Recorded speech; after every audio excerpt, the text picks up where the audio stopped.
我跟宁缺这角色是真的很有共鸣，自己不是一个科班出身的演员嘛，但他很要强，就是我也很要强，不能去停留到那个美好的阶段，你还是要往前走。拍江夜的时候，其实我每天都在发挥自己的想象力，然后去创造一些就是很有意思的东西。我可能自己就是一个多动症，然后我对宁缺反正也不能闲下来，跳上跳下跟个猴子一样的那种。很多的都是实景拍摄，就没有说绿布去扣绿布什么的。如果就是要飞一个山头，我们是真的是吊着威亚飞得很高的从那个山头跳下去那一种。相对来说创作环境会比较艰苦一点。当时我觉得是你看了那些环境的过，你会觉得这个世界是真的。我看当时有一个导演笔记里面也说，你迫降在那个敦煌嘛，然后坐绿皮车去会合，对，很开心，那也是一个很难忘的经历。然后那个绿皮火车呢，就是它的那个就是上下铺嘛，就会有一种宿舍的感觉。当时我有点小感冒，我还记得，然后那一觉睡完了，我直接就好了。我今天在这个绿皮火车上睡好了，难免的吧？这些东西是一个，就是要有一个苦中作乐的心态吧。我觉得是情感戏吧，因为打戏对我来说其实挺简单的。对，我在我们那个剧组5行有一个就是称呼叫金牌替身，就我就是我自己的替身。对，我觉得相比你打得帅燃或者怎么样，但我觉得感情戏其实才是更考验人，更能抓住观众。艺人给了我很多东西，因为他在下面趴着就是那个像一个流浪猫，很可怜很惨，一下给了我很多东西，一下让我就真的是忍不了。我怎么会丢下你？我跟宁缺这角色是真的很有共鸣，我跟他身世也挺像的，就是比如说演戏这个东西，自己不是一个科班出身的一个演员嘛，不是那种什么就是名门正派啊，就是也不是那种大门派的一个人，但他很要强，就是我也很要强。比如说叶红鱼，还挺喜欢他们俩那种感觉，就是两个人就是相爱相杀，就是每次宁缺有到危难的时候，就是叶红鱼都很嘴硬的，但其实也是在帮助宁缺的那种。然后跟珊珊的话，我觉得是一个可能之前宁缺跟珊珊的一些初恋的情感，然后这个情感我觉得是一个很美好的东西，因为我生活中没有一个像珊珊一样和我一起青梅竹马长大的这一种，就是这种一直在我身边这样一个女孩。如果有的话，我觉得桑桑肯定是桑桑，因为这个没得说。就算是腻，也是腻在一起的腻。这没有这个前提的话，其实我个人比较偏向叶红鱼的那种感觉。对，我喜欢两个人就是能较上劲儿，能 PK 上的那种，就是那种感觉，我觉得是一个有意思的感觉。又一次没有在家里跟大家过年，当时感受怎么样？就没有什么太大的感受，因为心理建设已经做得很足了，就在进组的那一刻就知道了年会在剧组里面过。这是我妈妈来剧组和我一块儿过年了，就不巧的是我过年的那2天正好就是发烧，有点生病。大年30的那天拍的是一场绿布里面在高空的戏，然后你拍高空的戏其实就是需要那种很大的鼓风机，要吹着你的袍子，你的头发是飘起来的。我妈就在旁边看着的，就她特心疼的那个样子，但我就是看她心疼的过，我还得就是对，就是装作一副很没什么事的感觉，但是其实真的一下威亚的时候，其实真的是晕的，有点就是那个喝醉酒走路的那种就飘的那种感觉，真的是有一点。但是就是见到他的时候，还是就跟他说其实没什么事嘛 ，OK 的那种。结果我们晚上就年夜饭，是我跟艺人我们2人就是专门去敬导演的酒，然后跟导演说好话，然后再跟导演撒娇，然后就赚了1天的休息时间。就导演一开心，然后就放了我们1天假。谢谢导演。说在剧组的时候，发现就是有粉丝跟我住同一个楼层，就在隔壁之类的。因为整个楼层我以为都住的是我们自己人，而敲门敲得很大声，然后快开门怎么样，就那种很嗨的一个状态。但是后来发现就是在群里面就有粉丝沟通啊，刚刚弟弟在敲谁的门，然后还说得很大声啊，太好玩了怎么样，所以后来就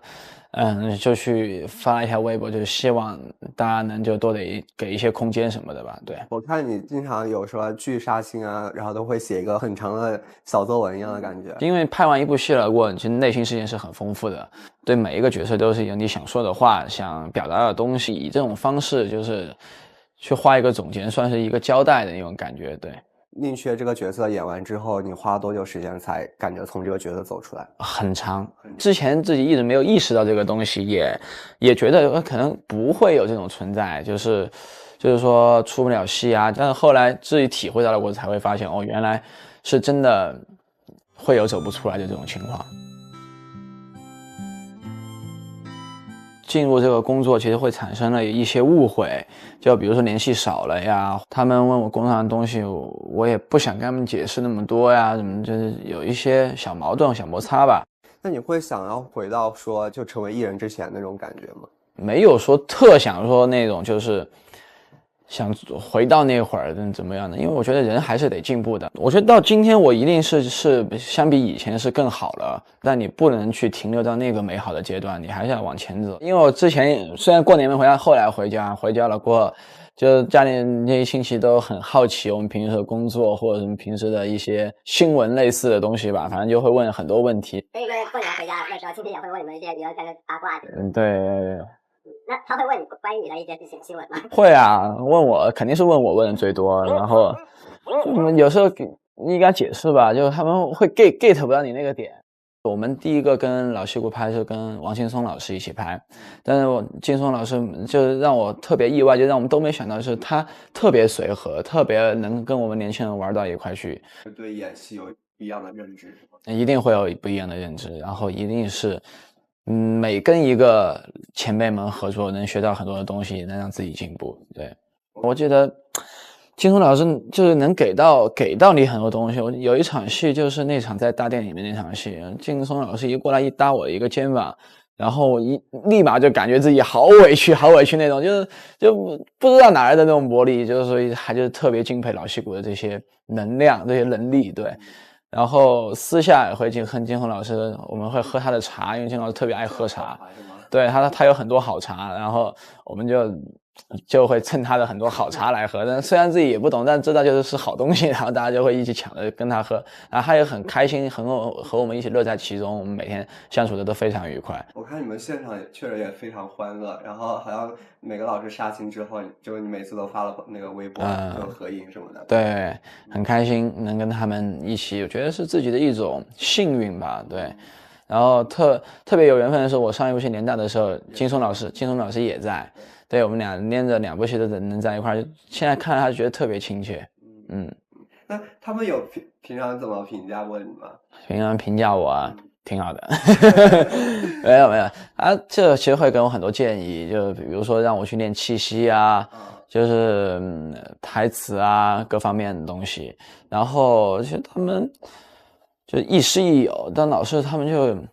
又会给你建议，又会给你指出错误。那这次回家过年会有什么计划吗？跟家人？就没什么计划，就好好在家里面待着呗。然后其实这一次回家还有一点不习惯，就是觉得这一次回去大过年的，就是什么大叔大妈、三姑六婆什么的，就会是一个很大的考验。我自己觉得，对，因为之前没回家过年，然后就有一点不习惯，但能和家人在身边一起吃年夜饭，一起看春晚，我觉得是一件很幸福的事情。因为自己2年没有体验过这种幸福感了，今年终于可以回去了，其实也挺开心的。你刚刚说到就各种亲戚是一种考验，他们是会跟你各种聊什么吗？会，因为我之前虽然过年没回家，后来回家了过后，就家里那一星期都很好奇我们平时的工作或者什么平时的一些新闻类似的东西吧，反正就会问很多问题，然后你要费很大的力气给他们解释这是为什么，那是为什么，这个是为什么，要跟他解释很多东西，对。所以就是过年回家那时候，亲戚也会问你们一些娱乐圈的八卦之类的。对。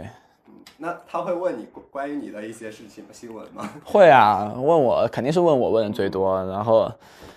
有时候你给他解释吧，就他们会 get 不到你那个点，但是不知道也为什么。就比如说我刚才说拍戏，他们就是我妈来现场看我探班帖，他们也不能理解为什么我拍一场戏要演那么多遍。他们以前以为看电视的时候，就每个人说一遍话，其实就那个戏就演完了。其实不是，因为有远景、近景、中景、特写什么的，其实一场戏要拍很多个镜头，但他们都不能理解这些事情。那你没法跟他们解释，你也不知道怎么给他们解释，对。